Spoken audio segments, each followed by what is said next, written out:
Assalamu alaikum. Good morning, guys. I hope that you all will be very good. You all will be very fine. Now, we are going to move the last lecture of English grammar today. And this will be a good journey as well for me and for you people as well. So this is very last lecture of English grammar. And definitely we are going to wind it up. We are going to finish it up. All the things that we have discussed in last 31 lectures of English grammar. So today we are going to discuss lecture number 31 and we will continue the discussion about supportive topics for English grammar. हम लोग continue करेंगे अपने discussion को जो कि English grammar के जो supportive topics हैं हम इनको डिस्कस करते जाएंगे. जैसे हमने लेक्चर नंबर 21 में एक कंटेंट लिस्ट हमने डिस्कस की थी कि हम ये हमारे 25 टॉपिक्स हैं इंग्लिश ग्रामर के.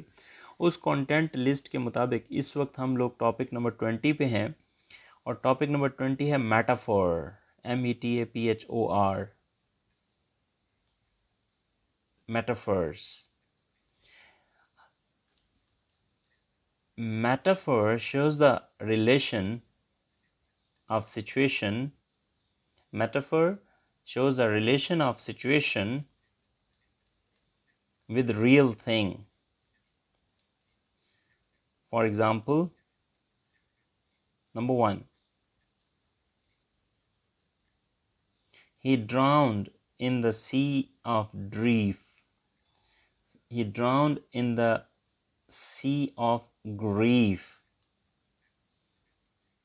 Example number 2. Time is a thief.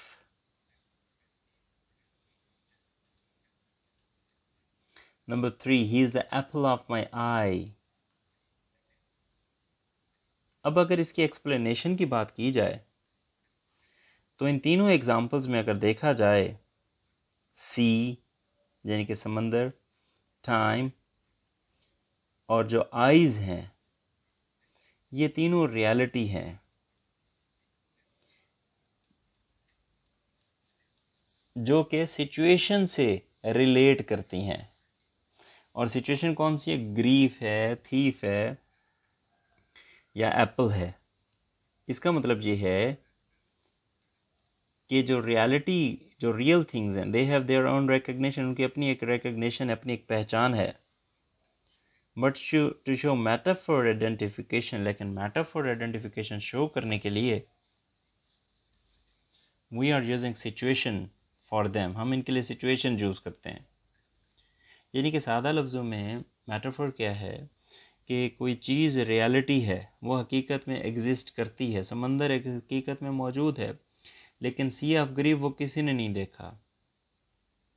ठीक है. तो या यहाँ पे एक और भी हम उर्दू में इसको मेटाफोर का अगर कॉन्सेप्ट देखें, ये आई एम श्योर के इस्तारा को कहा जाता है उर्दू में. मेटाफोर इस्तारा को कहते हैं. और इसमें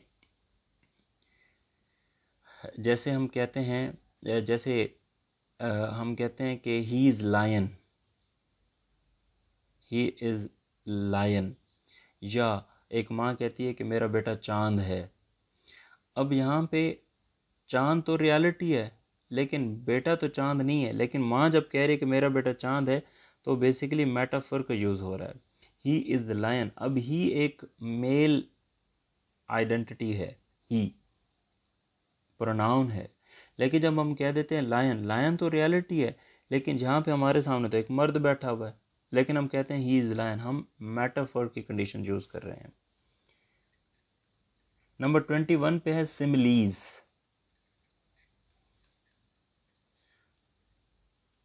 A simile is the comparison of two unlike things that share a common quality using the word like, as.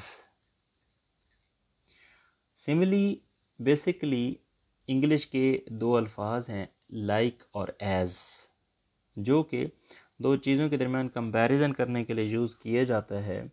और बेसिकली उर्दू में सिमिली को तशबीह कहा जाता है, किसी चीज़ से मुशाबिहत देना. जैसे हम फॉर एग्ज़ाम्पल हम इंग्लिश में इसकी एग्ज़ाम्पल देख लेते हैं. ब्लैक एज कोल, ब्लैक काला तो है, किसकी तरह है? एज कोल, कोयले की तरह। या दूसरे नंबर पे हम कह सकते हैं एज कोल्ड एज आइस, ठंडा तो है लेकिन बर्फ की तरह ठंडा है। तशबीह दे रहे हैं, सिमिली कर रहे हैं। They always fight like cats. अब देखें यहाँ पे कैसे लड़ते हैं, कैट्स की तरह लड़ते हैं। बल्कि कंप्लीट कर लेते हैं हम लोग इस सेंटेंस को। They always fight like cats and dogs, वो कैट्स एंड डॉग्स की तरह एक दूसरे से लड़ते हैं।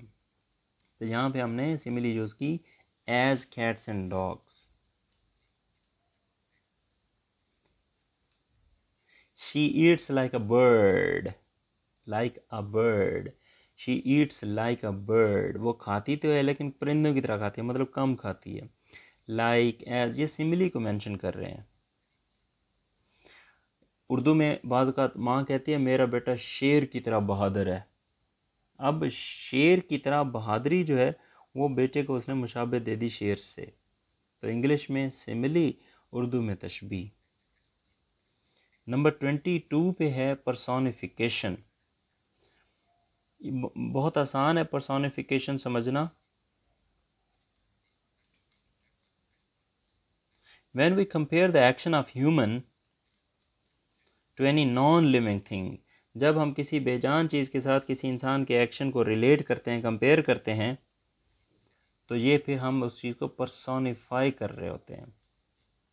For example, number 1, flowers were dancing. तेज़ हवा चलती है तो फूलों के जो पौधे हैं ना वो हिलना शुरू होते हैं। हम उसको पर्सोनिफाई कैसे करते हैं? फ्लावर्स वर डांसिंग। अब ये जो डांस करना तो इंसानों का काम है, लेकिन हम फ्लावर्स बेजान चीज़ है उसके साथ जब इंसानों का काम अटैच करते हैं तो इसका मतलब हमने पर्सोनिफाई किया। या कोई पुरानी सी टेबल है और वो जब उसके ऊपर हाथ रखते हैं तो वो हिलती है, हम क्या कहते हैं? Table is dancing. अब टेबल भी तो बेजान है, डांस करना इंसानों का काम है, हम उसके साथ उसको एसोसिएट कर रहे हैं, तो ये हमने पर्सोनिफाई कर लिया। नंबर 23 पे है आर्टिकल, और ये बहुत अहम टॉपिक है आर्टिकल। इंग्लिश में 3 तरह के आर्टिकल हैं, ए, एन, द।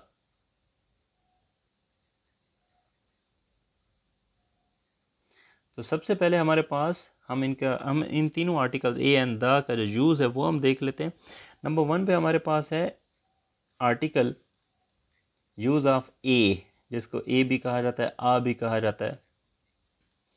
हम ए कहाँ पे यूज़ करते हैं? We use a with singular countable noun, किसी भी सिंगल यानी कि अकेले और काउंटेबल नाउन यानी कि वो नाउन जिसको काउंट किया जा सकता है, हम उसके साथ ए यूज़ करते हैं। For example, this is a table, this is a chair, he is a boy, you are a girl. A use हो रहा है सिंगल काउंटेबल नाउन के साथ बस। और नाउन भी कौन सा? जो आम है, कॉमन है, ख़ास नहीं है, प्रॉपर नहीं है, ये ए यूज़ करने की सलाहियत है। लोग कहते हैं I am taking a bath, I am taking a bath, ये सेंटेंस में जो आ गया ये रॉन्ग है, टेकिंग अ बाथ होता ही नहीं है।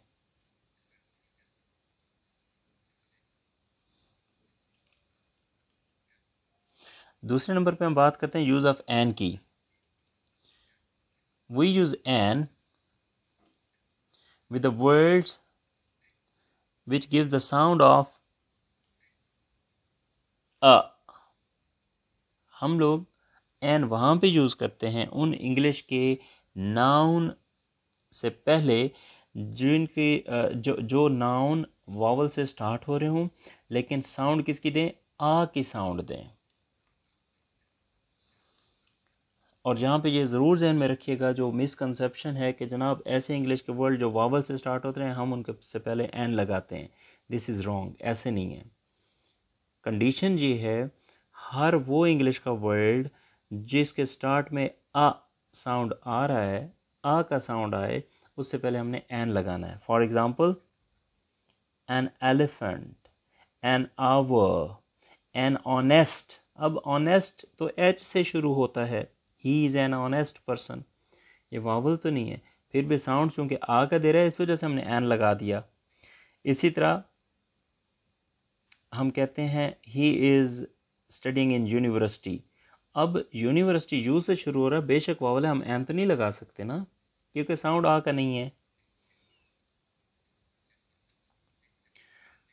अच्छा, तीसरे नंबर पे जो है हमारे पास वो है use of the. Use of the. अब ये जो द है ये दो हिस्सों में डिवाइडेड है, एक है द और दूसरा है दी, और इसका इस्तेमाल भी हम इसी तरह बोलने में भी और लिखने में भी, यानी कि स्पीकिंग और राइटिंग दोनों में करते हैं। अब यूज ऑफ द समझने के लिए इंपॉर्टेंट क्या है?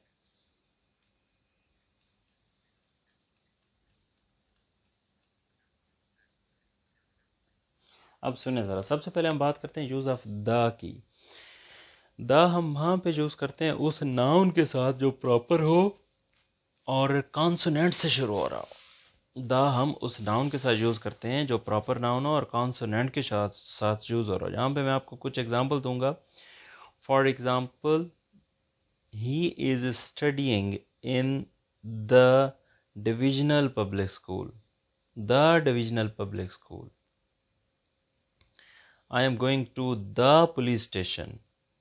पुलिस स्टेशन हर शहर में ख़ास होता है, हर इलाके में एक होता है, जो एक होता है वो ख़ास होता है, जो बहुत ज़्यादा हो तो आम होंगे, कॉमन होंगे।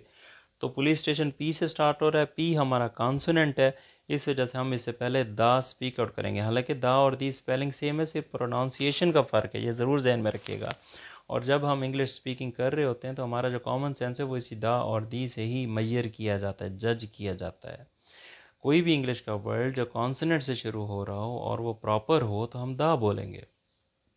इसी तरह अगर इसी को अपोजिट कर लें, दी कहाँ पे यूज़ होता है? दी वहाँ पे यूज़ होता है कोई भी इंग्लिश का ऐसा वर्ड जो कि वावल से शुरू हो रहा हो लेकिन साउंड आ का दे, सॉरी, वावल से शुरू हो लेकिन जो वर्ड है वो भी प्रॉपर हो। ठीक है, साउंड आ लाजमी नहीं है, वो वैसे बाय मिस्टेक स्लिप आउट हो गया मेरी टंग, स्लिप ऑफ द टंग से। सो फॉर एग्ज़ाम्पल हम कहते हैं, बस इसमें वर्ड का, नाउन का प्रॉपर होना लाजमी है और उससे पहले फिर आप दी स्पीक आउट करेंगे। For example, his kids are studying in the allied school in the educator. ठीक है, जिस तरह एक ज़ू है, ज़ू में ज़्यादातर एक ही एलिफेंट रखा जाता है, तो वहाँ पे this is the elephant, this is the elephant of the zoo, वहाँ पे एलिफेंट से पहले दी बोला जाएगा, this is the elephant of the zoo. अगर आप जनरली, नॉर्मली, ऑर्डिनरी, जनरली आप स्पीक आउट करेंगे तो आप एन एलिफेंट बोलेंगे, कॉमन तो कॉमन होगा अगर, लेकिन अगर कोई ख़ास एक ही जगह कोई एलिफेंट है तो फिर आप दी एलिफेंट। तो ये है यूज़ ऑफ द और दी।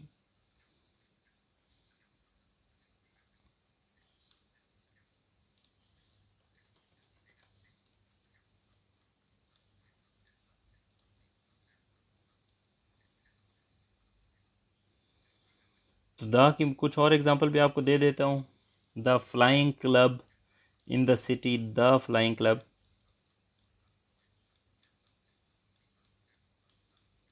Chair of the principal,